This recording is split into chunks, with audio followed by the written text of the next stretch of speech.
क्या आपने कभी सोचा है कि एक पत्थर भी इंसान बन सकता है?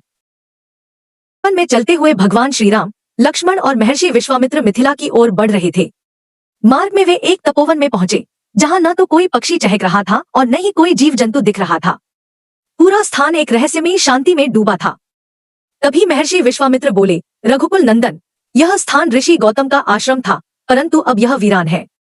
यहाँ एक स्त्री पत्थर बनकर हजारों वर्षों से प्रतीक्षा कर रही है, तुम्हारे ही चरणों की प्रतीक्षा।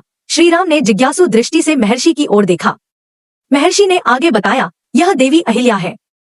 महर्षि गौतम की पतिव्रता पत्नी इंद्र ने छल से उनका सतीत्व भंग करने का प्रयास किया, जिसके कारण ऋषि गौतम ने क्रोधित होकर उन्हें पत्थर होने का श्राप दे दिया। परंतु यह भी कहा कि जब त्रेतायुग में भगवान विष्णु श्रीराम रूप में अवतार लेंगे, तब उनके चरणों का स्पर्श पाकर अहिल्या फिर से अपने पूर्व रूप में लौट आएंगी। श्रीराम ने करुणा से पत्थर को देखा और आदरपूर्वक अपने चरण बढ़ाए।